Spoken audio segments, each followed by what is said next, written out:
127.8 लेने वाले 15 लोग थे, 15 लोग, जस्ट 0.02 टच मार्क्स में उनकी जिंदगी फिर नीचे आ गई। तालिबान और उनके पेरेंट्स यानी माँ बाप और उनके जो भी रिश्तेदार हैं और उसके साथ साथ हमारे तमाम मुस्लिम प्रगतिशील वेदिके के जिम्मेदारान और मेम्बरान, अस्सलाम वालेकुम रहमतुल्लाहि व बरकातुहू।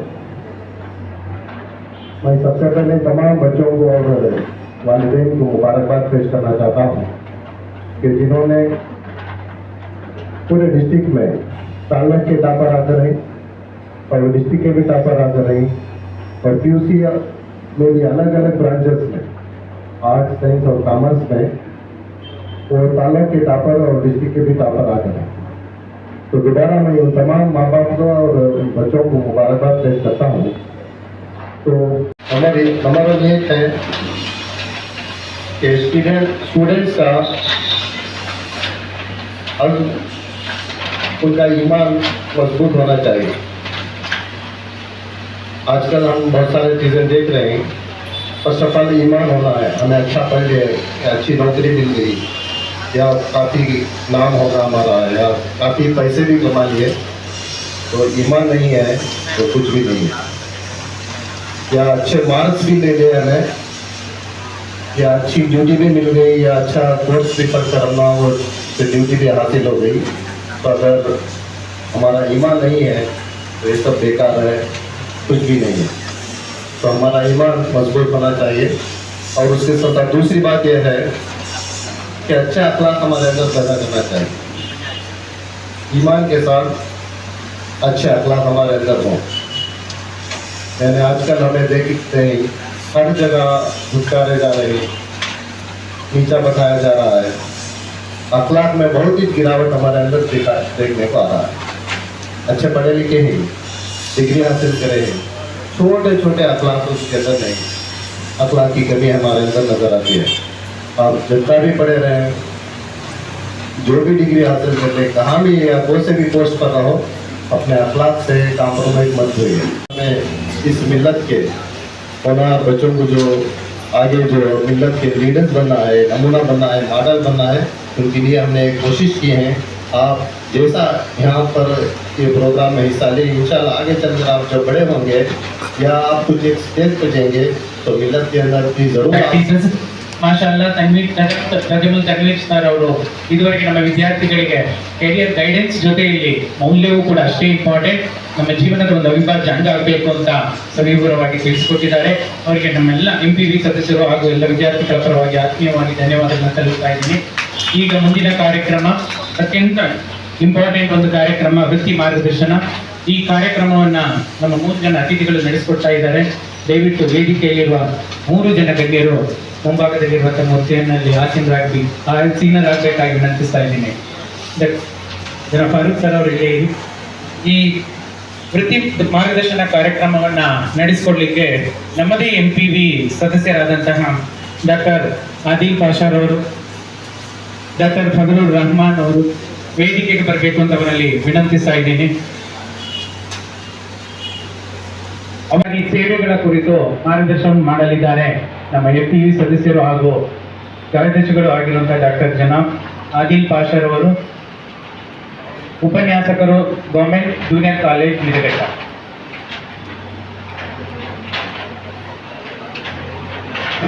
अस्सलाम वालेकुम। ये टेक्निकल टीचर रहते हैं।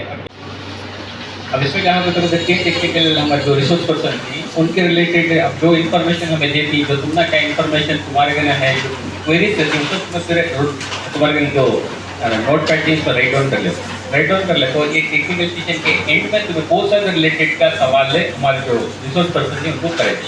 अब बीच में क्या भी क्वेश्चन करने का ना, वो जो ये सेशन है कंप्लीट हो बदल तुम्हें होना तो उसके रिलेटेड क्या यहाँ से जाने हैं, यहाँ से निकलते नहीं जब तुम्हें तुम्हारा जो कोर्स करती हैं, जो कोर्स ही कॉलेज क्या करो कंप्लीट हुआ चले यहाँ से नहीं जाना, वो हमारा एक एम्बिशन रख लेकर यहाँ काम करें।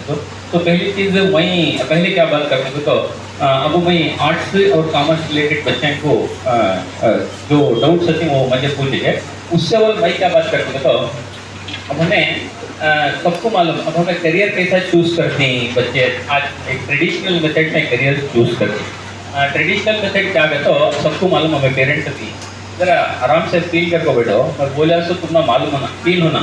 अब मैं बोला चुप के ऐसा फील होता है, मालूम ही होता है। अब ट्रेडिशनल मेथड में हमें कैसा करियर चूज करें मालूम है। कोई भी बच्चा 90, 85, 90 लगा तो पेरेंट्स रोड डिसाइड करती और एक क्या कहते लेस देन 6 क्या कहते तो आर्ट्स बा ऐसे डिवाइड कर ले। एक ट्रेडिशनल मेथड में फॉलो कर लेगा। ये मेथड आज है, उसमें हमें कहते हैं ना उसमें फॉलो कर ले, हम ना मालूम। अगर कितने साल हमें सर्विस करती, सपोज 60 ईयर्स को रिटायरमेंट रहा तो उतने साल तक हमें जो यहाँ चूज करते हैं, कहते हैं 14 साल 15 साल का बच्चा SLC का चूज करता तो उसकी 60 साल की एज तक वो प्रोफेशन को फॉलो करना। तो 14 साल में हमें जो डिसाइड करनी वो पूरी हमारी फ्यूचर को रिफ्लेक्ट करना। सो कैसा हमारा चॉइस करना, दैट इज वेरी इंपॉर्टेंट। तो हमें अब बोला सर क्या है कि ट्रेडिशनल मेथड को फॉलो कर ले करें जनरली, अब हमें वो फॉलो कर ले करें। अब तुम्हें लास्ट अपना क्वेश्चन करेंगे क्यों करना है, क्या करना है। एक मेथड क्या कहता है, ह्यूमन साइकोलॉजी क्या बोलते हैं, ह्यूमन साइकोलॉजी क्या बोलते हैं। अब एक ही करियर सबको सूट करता क्या, एक ही करियर सबको सूट करता क्या करने का एक year one career fit for all कर। तो एक करियर सब पर्सनालिटी को सबको सूट करता है। ಇದುವರೆಗೆ ಆರ್ಟ್ಸ್ ಹಾಗೂ ಕಾಮರ್ಸ್ ಬಗ್ಗೆ ಅನೇಕ ವಿಷಯಗಳನ್ನು ನಮ್ಮ ವಿದ್ಯಾರ್ಥಿಗಳಿಗೆ ಮನಮುಟ್ಟುವಂತೆ ತಿಳಿಸಿದಂಥ ಜನ ಆದಿಲ್ ಪಾಷಾ ಅವರಿಗೆ ಧನ್ಯವಾದಗಳು. ಈಗ ಫಾರೂಕ್ ಮೊಹಮ್ಮದ್ ಸರ್ ಅವರು technical course engineering, ITI, diploma ಇನ್ನಿತರ ಇದೇನಿದೆ. अस्सलाम वालेकुम। मैं पॉलीटेक्निक डिप्लोमा कॉलेज में लेक्चरर हूँ। अलहमदिल्ला 25 साल की सर्विस पूरी हुई है। सर हमारी कौम में डिप्लोमा पॉलीटेक्निक को तो अवेयरनेस नहीं है। डिप्लोमा क्या होता है भाई, तो जिसे कम स्कोर होकर रहता है या उसकी टैलेंट कम रहता है, ऐसे बच्चों को डिप्लोमा कर को समझते हैं। किताबों की पढ़ी लिखो, एग्ज़ाम लिखे तो नॉलेज, प्रैक्टिकल जो सीखा जाता है उसे स्किल बोलते हैं। नॉलेज और स्किल के जो सेक्शन है वो सिर्फ प्रोफेशनल कोर्स में आता है। प्रोफेशनल कोर्स छोड़े तो खाली नॉलेज मिलते, स्किल नहीं मिलती। आज जॉब मार्केट किसका है, इसका तो स्किल वाले हैं। नॉलेज भी हो ना, स्किल भी हो। अच्छे मार्क्स कार्ड है मेरे पास कर दो, मार्क्स कार्ड तेरे पास रख ले, बात तेरी काबिलियत क्या है तो पूछती जॉब देने वाला। अगर मैं सोचती सॉफ्टवेयर इंजीनियर से महीने को किसका की 2 लाख, तो किसका की 4 लाख पेमेंट, ये पैसे कैसा दे देती उनको, तो उनके टैलेंट को देती से उनकी पढ़ाई को नहीं देते। अब ये क्या है तो जैसा हमारे आदिल भाई भी बोले, बच्चे पढ़ती तो 3 कैटेगरी में बच्चे बाहर आती परसेंटेज के हिसाब से। एक तो जस्ट पास से 55% जस्ट पास, दूसरा 55 से 75 एवरेज क्लास, 75 ऊपर स्कोर करके हमें डिस्टिंक्शन क्लास। हमें क्या एनालाइज करती है तो उन्हें स्कोर कर देगा तो बहुत डिस्टिंग बच्चा है, और जो स्कोर नहीं कर सकता रहता उसके ताल्लुक से क्या समझ होता है, इन्हें बहुत वीक दिन आगे नहीं बढ़ सकता, आपको फैसला ले। ये बिल्कुल गलत है। बच्चा स्कोर करने के टाइम को क्या कि वैसे एक्सटर्नल हालत की बुनियाद पर उन्हें स्कोर नहीं कर रहा था, लेकिन उसके अंदर टैलेंट रहता, और हर एक का टैलेंट अलग अलग है। हमें मिस्टेक कहाँ कर देंगे तो उसका टैलेंट में नहीं पढ़ सकती, मैं इंजीनियरिंग को जाती हूँ, इंजीनियरिंग में भी वो मार्क्स नहीं मिले जो अच्छी कॉलेज में मिले। आखिरी में वो कॉलेज जो बच्चा डिप्लोमा से गया था 30 लाख देखो जमा डोनेशन कितने, 30 लाख, यहाँ के एक 6 लाख, 30 को 6 लाख, ये बच्चा 0 डोनेशन में जाको उनकी जो फीस है। इंजीनियरिंग मकसद है तो डिप्लोमा बेहतरीन रूट, PUC में ये है प्रेशर है, डिप्लोमा में प्रेशर नहीं।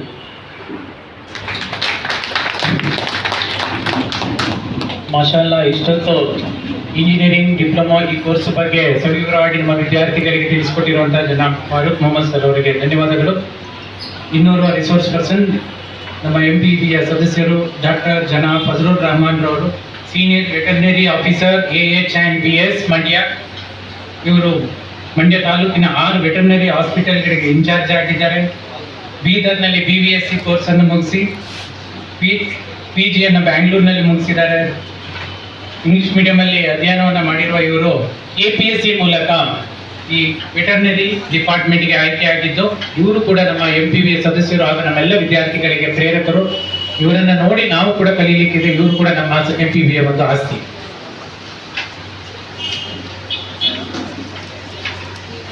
अस्सलाम वालेकुम वरहमतुल्लाहि वबरकातुहू।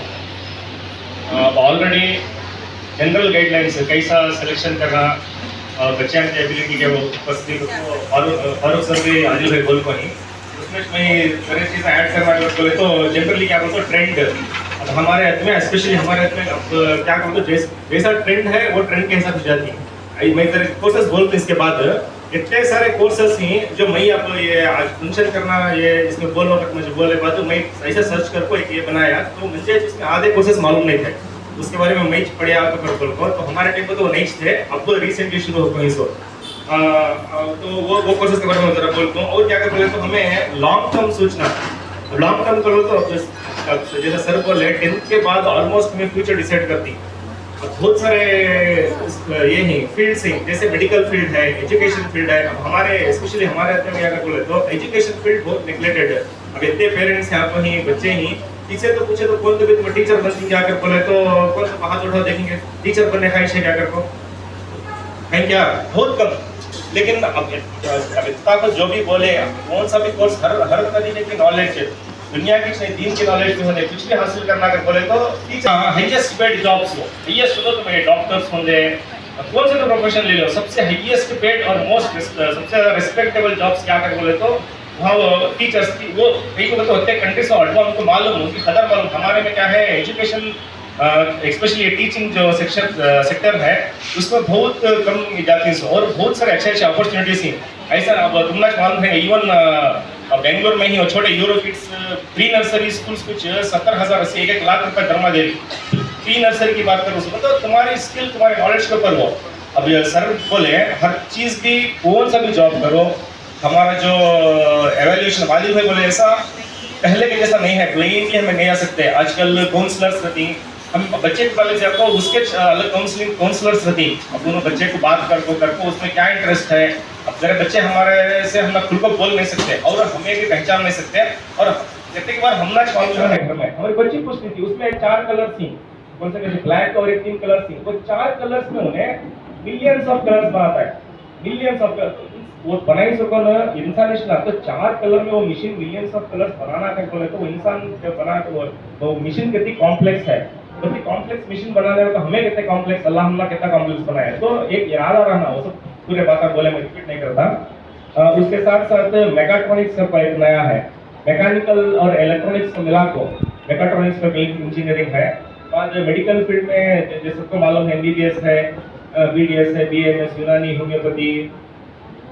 नेक्स्ट फ्यूचर में क्या है कर तो उसमें फॉरेन में देखना ये एलोपैथी मेडिसिन है ना जो नॉर्मल हमें MBBS के जो मेडिसिन जनरली हमें यूज करती वो आते क्या हो रहा है आदमी को अवेयरनेस साइड इफेक्ट जनरली रहती आयुर्वेदिक यूनानी नेचुरोपैथी ये सब भी बहुत नॉर्मल MBBS डॉक्टर करने गए तो 500,000 रुपए ले लेंगे कंसल्टेशन फीस। लेकिन बाहर में कई सारे बोलते हमारे इसमें खानी कनाडा में उन्हें बोलती हाँ होम्योपैथी डॉक्टर पे कंसल्टेशन फीस मैं इंडियन रुपीज में बोल रहा हूँ नॉर्मल MBBS का 1,000 रुपए का तो होम्योपैथी का 5,000 रुपए का consultation fees. 55% of the jobs regarding engineering have been removed till 2030. How would you guarantee that an individual going to an engineering field would be acquired by AI till 2030 and there is no guarantee of the future of tomorrow of that individual?